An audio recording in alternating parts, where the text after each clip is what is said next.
MSLI T V, رہنمائی بدلتی دنیا کے لیے۔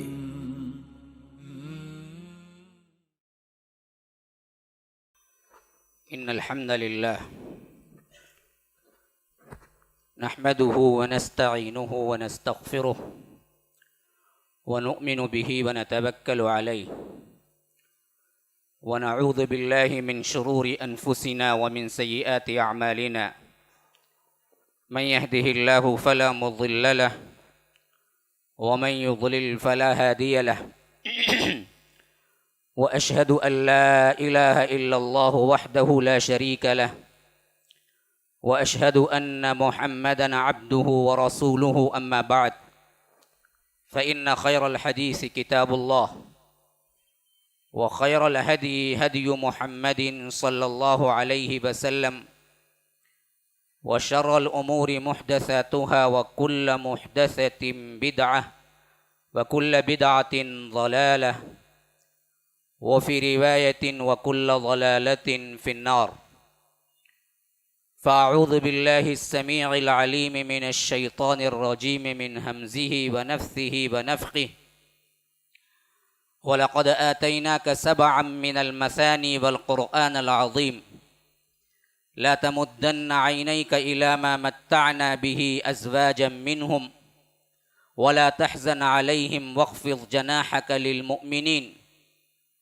وقل إني أنا النذير المبين كما أنزلنا على المقتسمين الذين جعلوا القرآن عضين فوربك لنسألنهم أجمعين عما كانوا يعملون فاصدع بما تؤمر وأعرض عن المشركين إنا كفيناك المستهزئين اللهم أرنا الحق حقا وارزقنا اتباعه وأرنا الباطل باطلا وارزقنا اجتنابه اللهم علمنا ما ينفعنا وانفعنا بما علمتنا وارزقنا علما رب اشرح لي صدري ويسر لي أمري واحلل عقدة من لساني يفقه قولي۔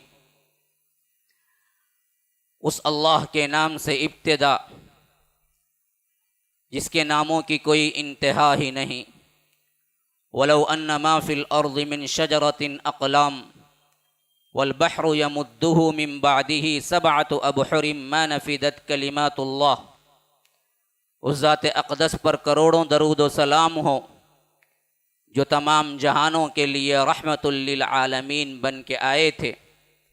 اللہم صلی علی محمد وعلی آل محمد كما صليت على إبراهيم وعلى آل إبراهيم إنك حميد مجيد وبارك على محمد وعلى آل محمد كما باركت على إبراهيم وعلى آل إبراهيم إنك حميد مجيد۔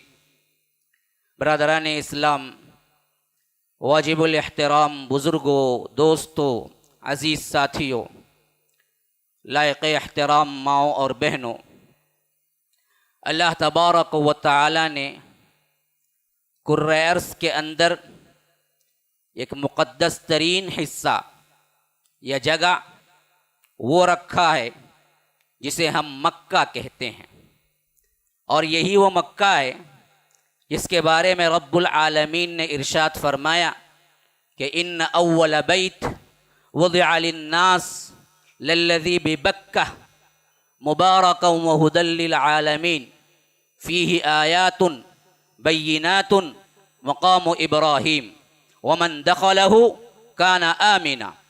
روز اول سے لے کر اللہ کے رسول صلی اللہ علیہ وسلم کے آنے سے نہیں، بلکہ سرزمین پر سب سے پہلا انسان نبی بنا کر قدم رکھا اس وقت سے لے کر اللہ تبارک و تعالی نے پوری دنیا کے اندر زمین کا یہ خطہ جسے پرانے زمانے میں بکہ کہا جاتا تھا، جو بعد میں آگے چل کر مکہ بنا، تو رب العالمین کہتا ہے کہ یہی وہ مقام ہے جس میں سب سے پہلا اللہ کے لیے عبادت کرنے کی جگہ اور اس کا گھر اور اس کی مسجد بنائی گئی تھی۔ اول بیت وضع للناس، سب سے پہلا گھر جو رب العالمین کی مسجد بنی، جو رب العالمین کے لیے عبادت گاہ بنی، وہ مکے کے اندر ہے، اور اس کے اندر اللہ تبارک و تعالی نے نشانیاں رکھی ہیں، ہدایتیں رکھی ہیں۔ ومن دخلہ کان آمنا، جو کوئی اس میں داخل ہو جائے گا وہ امن والا بن جائے گا، وہ محترم بن جائے گا، اس کے اوپر چھیڑنا نہیں ہے۔ باپ کا دشمن بھی اگر دیکھ لیتے قریش، لیکن اگر وہ حرم میں ہوتا تو اس حرم کے اندر کوئی ٹیڑھی نگاہ نہیں دیکھ سکتا تھا، کوئی ظلم و ستم نہیں کر سکتا تھا۔ وہاں کے چرند و پرند کو مارنا حرام ہے، حتیٰ کہ وہاں کے گھاس اور پتنگے اور وہاں کے پودے اور پتوں کو اکھاڑنا بھی حرام ہے۔ اس طرح امن والا شہر، اس طرح امن والی جگہ میں جناب محمد الرسول اللہ صلی اللہ علیہ وسلم کو پیدا کیا۔ یہ بہت بڑا نقطہ تھا عالم انسانیت کے لیے اور قیامت تک کے آنے والے تمام لوگوں کے لیے کہ دیکھو یہ پیامبر، یہ جناب محمد الرسول اللہ صلی اللہ علیہ وسلم کی پیدائش کو ہم مکہ مکرمہ میں تمام خطوں کو چھوڑ کر یہ ایشیائی ممالک میں کتنے لہلاتے کھیت ہیں، کتنے خوبصورت ترین محلات ہیں، کتنے خوبصورت ترین مناظر ہیں۔ یورپ کے کنٹریز میں چلے جاؤ، اللہ کی قدرتوں کو دیکھنا ہو تو وہاں دیکھو کہ کیسے آبشار بہتے ہیں، کبھی کیسے کیسے جھرنے ہیں، کبھی کیسے کیسے برف کے تودے ہیں، کبھی کیسے کیسے خوبصورت ترین مناظر ہیں، خوبصورت ترین سما ایسے پیش کر رہا ہے گویا کہ جنت کا ایک ٹکڑا معلوم ہوتا ہے۔ کشمیر میں اللہ کے رسول کو نہیں پیدا کیا، اور یہ لہلاتے کھیتوں میں اللہ کے رسول صلی اللہ علیہ وسلم کو پیدا نہیں کیا۔ اللہ تبارک و تعالی یورپ کے کسی خطے میں پیدا نہیں کیا، بلکہ صحرا، ڈیزرٹ، بالکل ایسا جہاں پر کوئی پتا اگ نہیں سکتا، جہاں پر کوئی پودا نہیں آ سکتا، ایسا ڈیزرٹ کہ اس کے اندر اگر انسان گم ہو جائے، اگر انسان پانی نہیں لے جائے تو اس کے جان کا خطرہ حتیٰ کہ اس حد تک ہوتا کہ اگر وہاں اونٹ جیسا جانور نہ ہوتا تو کہتے ہیں کہ تاریخ دان انسان وہاں جی نہیں سکتا تھا۔ وجہ اس کی یہ ہے کہ اونٹ ایک واحد جانور ہے جو 12 دن مسلسل کھائے پیے چل سکتا ہے اور بوجھ بھی اٹھا سکتا ہے، خالی چل نہیں سکتا بلکہ چلتے ہوئے وہ بوجھ اٹھا کے چل سکتا ہے۔ اللہ نے وہ طاقت اس کو دی ہے، بغیر کھائے بغیر پیے، بغیر کھائے بغیر پیے 12 دن یا 10 دن اونٹ چل سکتا ہے اور بوجھ لے کر تھکے گا نہیں، تھکے گا نہیں۔ کوئی جانور کے اندر یہ طاقت اللہ نے نہیں رکھی، یہ بیوٹی اللہ نے نہیں رکھی۔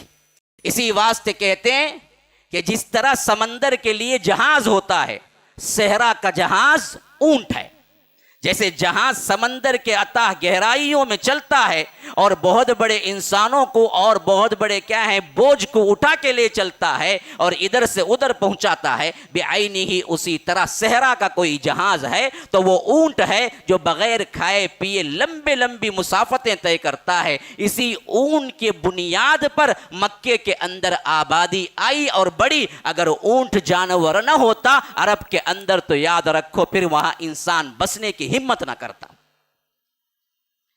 اسی لیے اللہ تبارک و تعالی نے اونٹ کی مثال بھی دی ہے، افلا ينظرون الى الابل کیف خلقت۔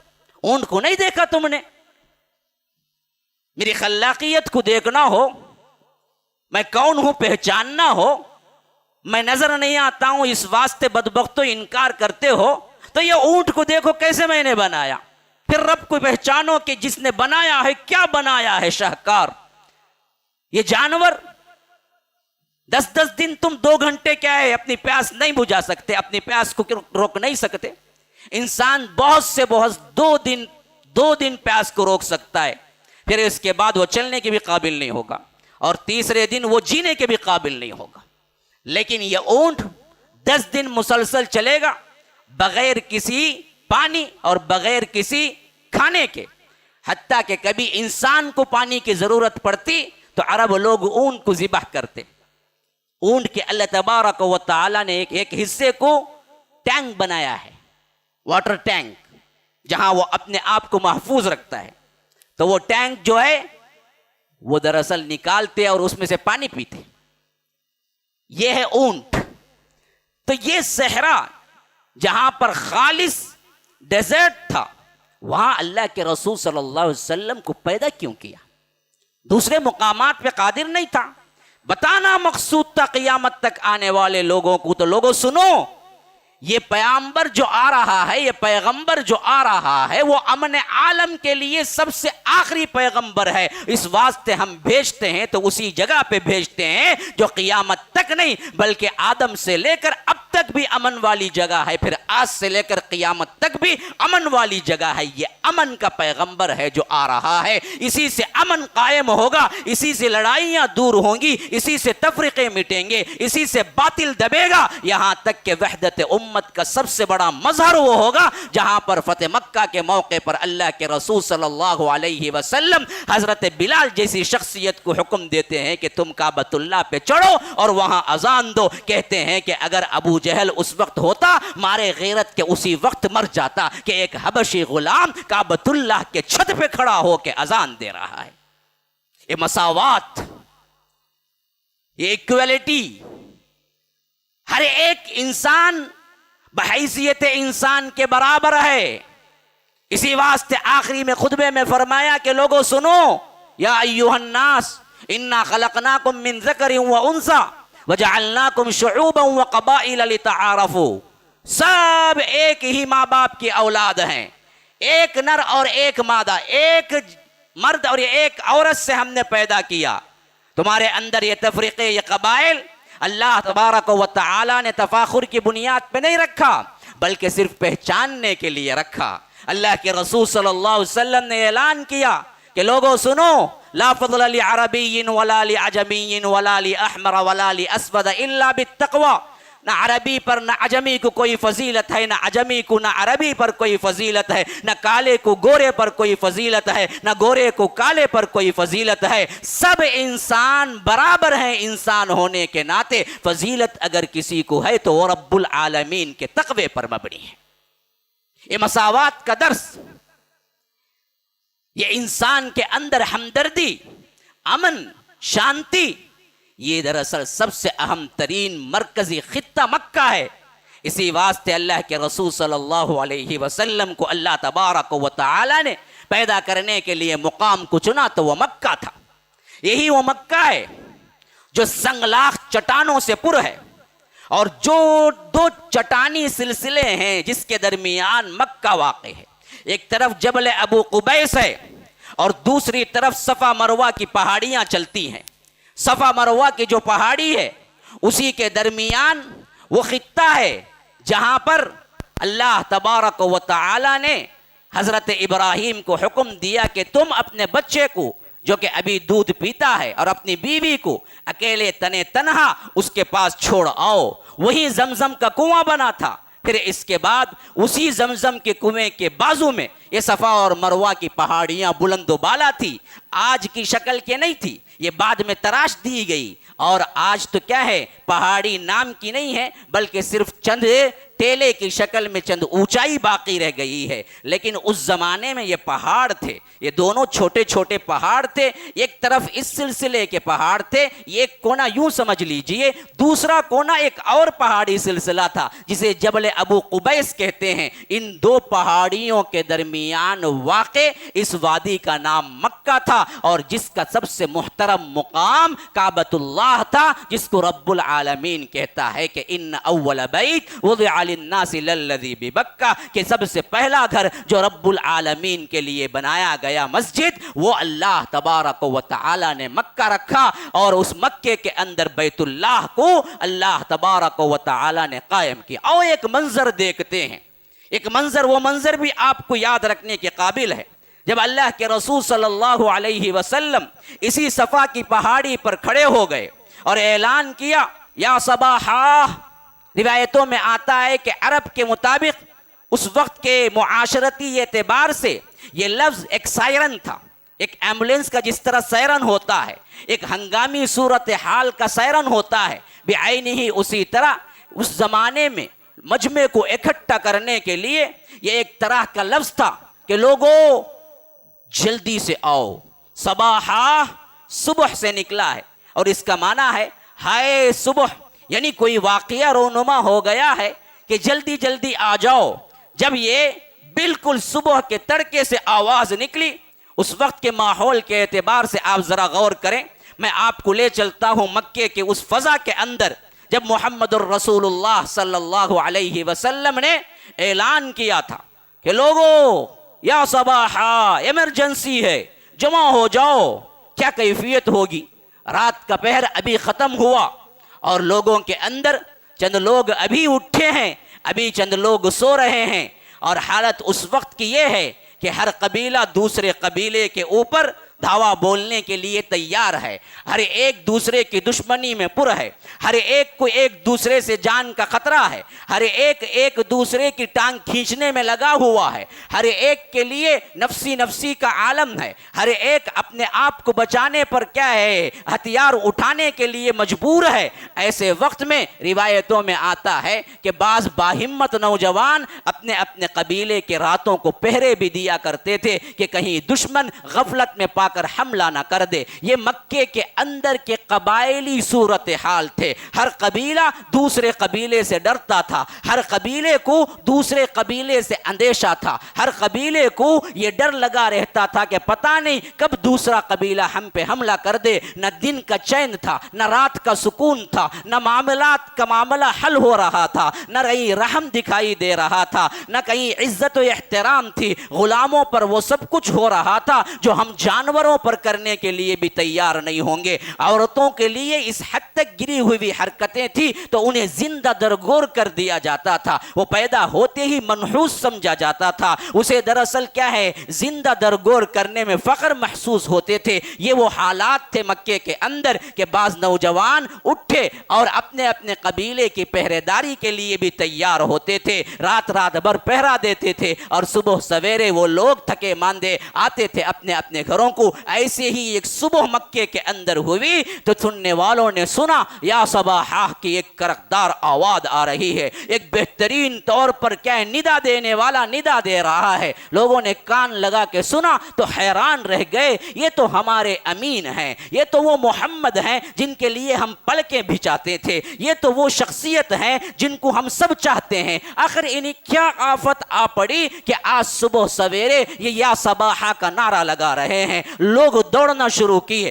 آنا شروع کیے، ایک ایک کر کے آنے لگے. حتیٰ کہ روایتوں میں آتا ہے کہ جو نہیں آ سکا مجبور تھا وہ بھی کوئی ایک کو اپنی طرف سے نمائندہ بنا کے بھیج دیا کہ جاؤ، پتہ نہیں کیا جلدی ہے، پتہ نہیں کیا مصیبت آ پڑی ہے میرے محمد کو، میرے صادق کو، میرے امی. یہ دراصل مکے میں وہی لوگ جو مشرکین آگے چل کر اللہ کے رسول کو ایذا دیے، تکلیفیں دیے، دیوانہ کہے، تمسخر اڑایا، تو یاد رکھو وہی لوگ اس دعوت سے پہلے انہیں صادق بھی کہتے تھے، انہیں امین بھی کہتے تھے، ان کے لیے پلکیں بچھاتے تھے، ان سے محبت کرتے تھے، ان کو اپنے ساتھ رکھنا باعث فخر سمجھتے تھے. لیکن وہی جب یہ نعرہ بلند ہوا، یہ توحید بلند ہوئی، تو یہی وہ لوگ تھے جنہوں نے اس مکے میں رہنے کے لیے دوبھر کر دیا اور وہاں سے ہجرت کر کے اللہ کے رسول صلی اللہ علیہ وسلم کو جانا پڑا. اللہ کے رسول صلی اللہ علیہ وسلم کی آواز گونجی، لوگ ایک ایک کر کے آنے لگے، یہاں تک کہ جب مجمع بھر گیا، اللہ کے رسول اونچائی پہ کھڑے ہوئے تھے صفا پہاڑی پر. کہا کہ لوگوں سنو، میں ایک بات تم سے کہتا ہوں، یقین کرو گے، مان لو گے؟ کہا کہ آپ صادق ہیں، آپ صادق ہیں، آپ امین ہیں، ہم نے کبھی آپ کو جھوٹ بولتے نہیں دیکھا ہے. آپ کہیں گے تو سچ کہیں گے، آپ بولیں گے تو ہم مانیں گے. تو اللہ کے رسول صلی اللہ علیہ وسلم نے فرمایا کہ سنو، میں کہتا ہوں کہ پیچھے سے ایک بہت بڑا لشکر تم پر حملہ کرنے کے لیے آ رہا ہے، تو کیا تم یقین کر لو گے؟ کہا کہ ہاں، اگر آپ کہیں گے تو ہم یقین کر لیں گے. تو اللہ کے رسول صلی اللہ علیہ وسلم نے فرمایا دیکھو، میں تمہیں بہت بڑے عذاب سے خبردار کرنے کے لیے آیا ہوں. یہاں اللہ تبارک و تعالی نے جو زندگی دی ہے وہ اپنی منمانی زندگی گزارنے کے لیے نہیں دیا ہے، بلکہ یہاں پر اس آخرت کی تیاری کا حکم دیا ہے. ایک اللہ کو مانو اور مجھے اللہ کا رسول مانو تو تمہیں اللہ تبارک و تعالی کامیاب کرے گا. اگر تم اس کو نہیں مانو گے تو پھر تو بھڑکتی ہوئی آگ ہے جس سے خبردار کرنے کے لیے میرا رب مجھے تمہارے پاس خصوصیت کے ساتھ بھیجا ہے۔ یہ عجیب الفاظ تھے۔ 40 سال کا عرصہ گزارنے والی وہ شخصیت جو کہ ان کے لیے بڑی محترم تھی، اچانک ایک ایسی بات کہہ رہی ہے جو اس سے پہلے کبھی نہ سنے۔ وہ سوچ رہے تھے کہ جواب میں کیا کہیں۔ قوم کا بدبخت ترین جو کہ خود اس قریشی نوجوان جناب محمد الرسول اللہ صلی اللہ علیہ وسلم کا چچا بھی تھا، آگے بڑھا، کہا کہ ستیہ ناس ہو تیرا، اس کے لیے تو نے جمع کیا ہے۔ رب کو اس سے بہت بڑی غیرت آئی، حمیت آئی، میرا حبیب ہے، یہ بدبخت میرے حبیب پر تان کر رہا ہے۔ اللہ رب العالمین نے 7 آسمانوں پر سے اتارا، تبت یدا ابی لہب وتب ما اغنا عنہ مالہ وما کسب۔ ستیہ ناس آپ کا نہیں، ستیہ ناس تو یہ دشمن جو ہے، یہ ابو لہب جو ہے اس کا ہو، اور وہ اپنے ہاتھوں ہلاک ہوگا، اس کے ہاتھ ٹوٹے وہ ہلاک ہو۔ پھر اس نے کہا کہ اس کے لیے تم نے جمع کیا، اور ایک مٹی اٹھا کے ان کی طرف اچھال دیا، جس سے مجمع منتشر ہو گیا اور لوگ وہاں سے کھسکنے لگے، یہاں تک کہ اللہ کے رسول صلی اللہ علیہ وسلم اپنا پیغام سنا کے نیچے اتر گئے۔ اس واقعے سے پیچھے جائیے، برابر 3 سال کا عرصہ جہاں کوہ صفا پر اللہ کے رسول صلی اللہ علیہ وسلم نے پکارا تھا، وہاں سے 3 سال پہلے اللہ کے رسول صلی اللہ علیہ وسلم اسی مکے سے تھوڑی سے دور میں جبل نور کے اندر ایک غار ہے، اس غار کا نام غار حرا۔ یہاں پر اللہ کے رسول صلی اللہ علیہ وسلم آ جایا کرتے تھے، غور و فکر کیا کرتے تھے، کئی دن کا کھانا پانی ستو پانی لے کے چڑھ جاتے، اور وہاں پر اللہ کے رسول صلی اللہ علیہ وسلم بخاری کی روایت کے مطابق تحنس کیا کرتے۔ تحنس غور و فکر کرنا، اپنی امت کی فکر کرنا، یا یہ سوچنا کہ اس کائنات کا مقصد تخلیق کیا ہے۔ حدیث کے اندر کئی الفاظ اس کے لیے آئے ہیں۔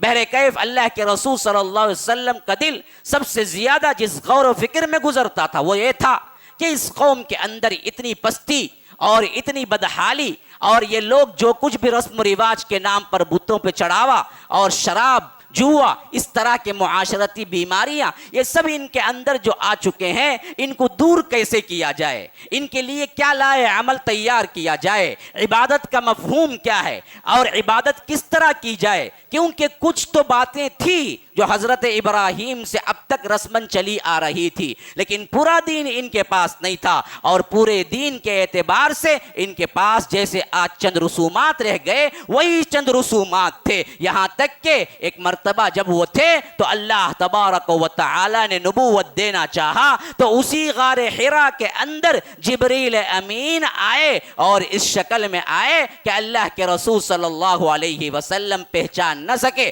ایک آدمی کی شکل میں آئے، اور اللہ کے رسول صلی اللہ علیہ وسلم کو صحیح تر بات کے مطابق ایک ایسی چیز پیش کی جو پڑھی جا سکتی ہے، ایک رقعہ پیش کیا یا ایک ورق پیش کیا یا ایک ریشمی رومال میں لکھا ہوا پیش کیا، اور کہا کہ پڑھو، اقرا، کہا کہ ما انا بقارئ، میں پڑھا ہوا نہیں ہوں۔ اگر سامنے چیز نہ ہوتی اور اس وقت اللہ کے رسول ما انا بقارئ کہتے تو بات صحیح نہیں لگتی۔ اس واسطے وہ مفسرین کی بات صحیح ہے جو کہتے ہیں کہ سامنے انہوں نے تحریر پیش کی اور جبرائیل نے کہا کہ اقرا، دیکھیے یہ پڑھی ہے، یہ جو سامنے ہے، یہ سامنے جو ہے وہ پڑھی ہے۔ اللہ کے رسول صلی اللہ علیہ وسلم ما انا بقارئ، میں پڑھا ہوا نہیں ہوں کہ میں پڑھ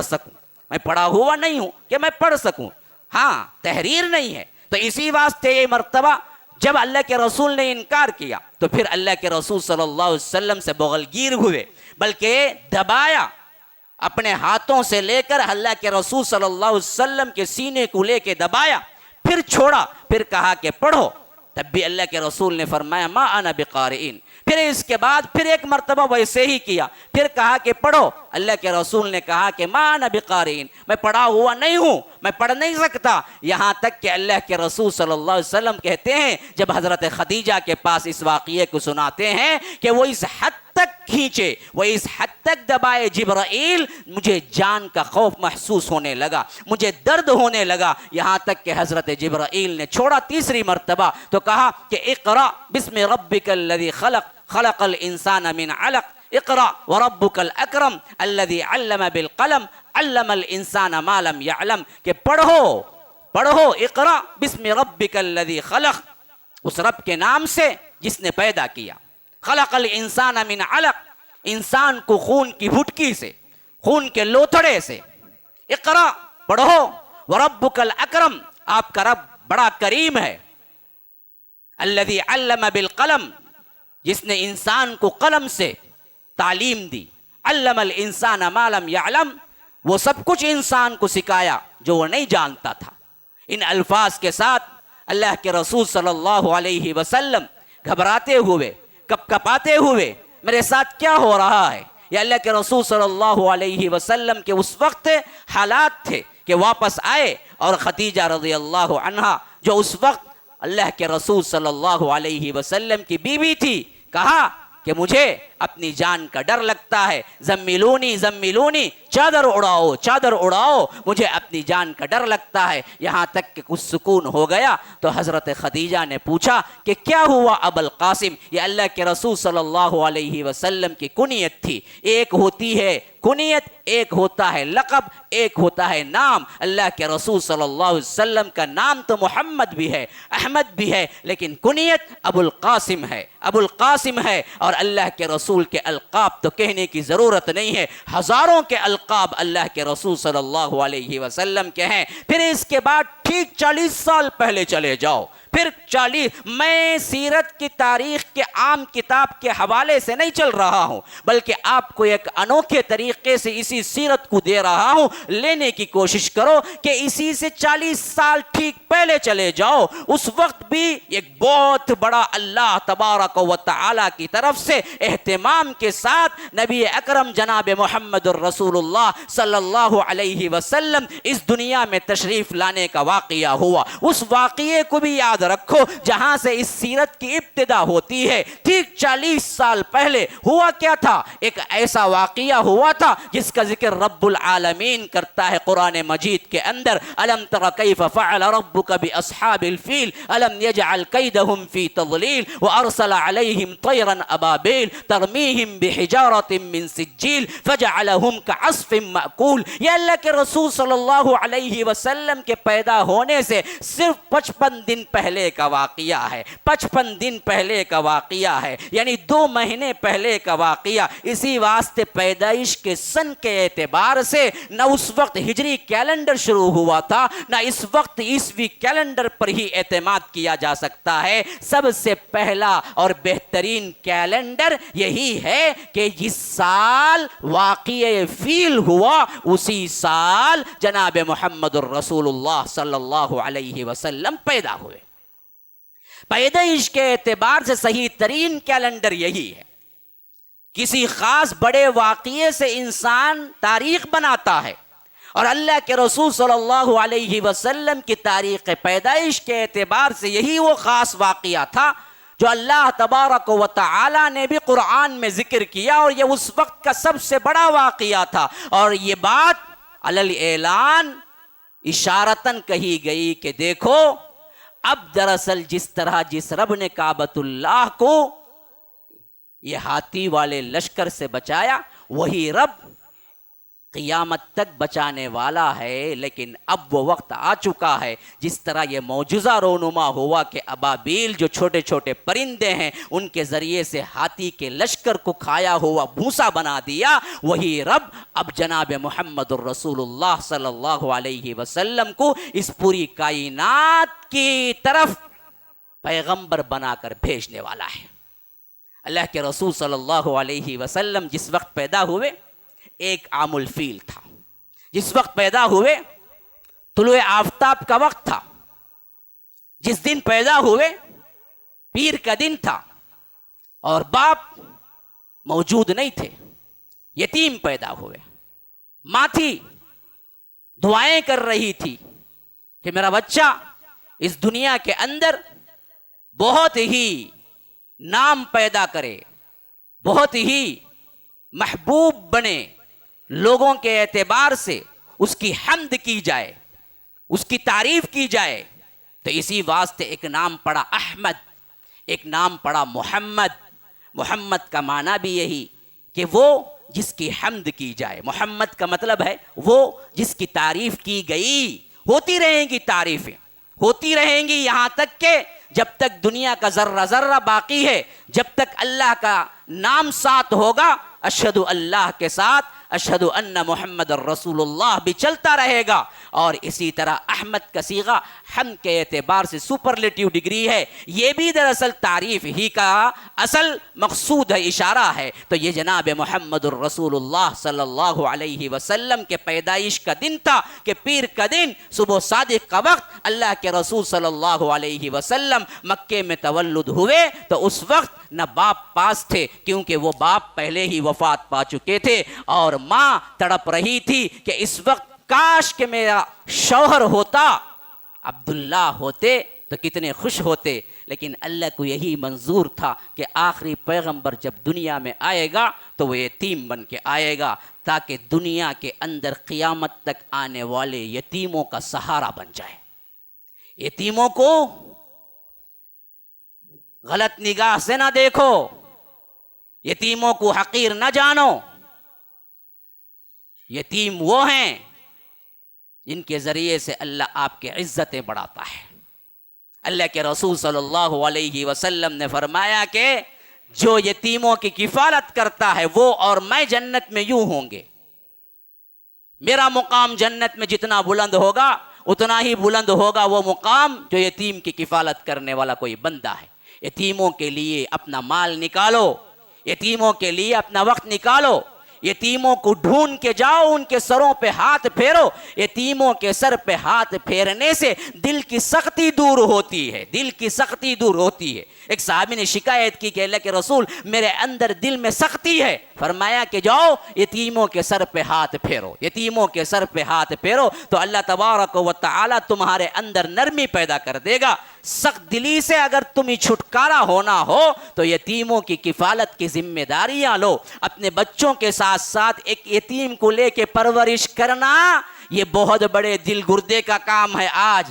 ہاں، زکوٰۃ کے نام پر کچھ چیزیں رمضان المبارک میں عطا کر دینا یہ کوئی بہادری کا کام نہیں ہے۔ مستقل مزاجی سے کام کرنا ہو تو اپنی اولاد ہے تو ان اولاد کے ساتھ کسی یتیم کی پرورش کا بھی ذمہ لے لو۔ جن لوگوں کو اولاد نہیں ہے وہ اولاد دوسروں سے مانگ کر لے کر متبنہ بنا کر لے پالک بیٹا بنا کر جو بعد میں پچھتاتے ہیں۔ لے پالک بیٹا بنانے کے لیے اسلام ابھارتا نہیں ہے، جائز ہے، لیکن کفیل کی یتیم کی کفالت کے لیے اسلام ابھارتا ہے کہ تمہیں بچہ نہیں ہے، کسی یتیم کی کفالت کی ذمہ داری لے لو، اس کی برکت سے اللہ تمہیں صاحب اولاد کر دے گا۔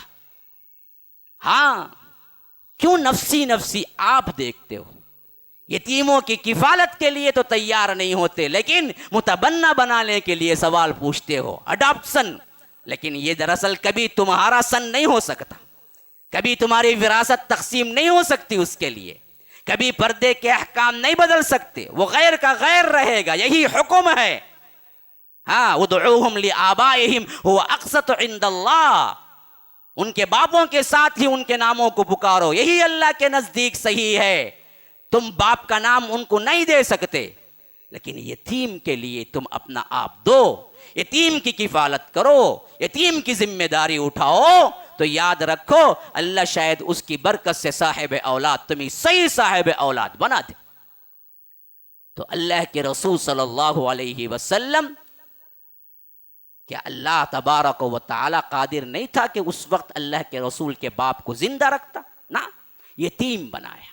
کیوں؟ سبق دینا مقصود تھا۔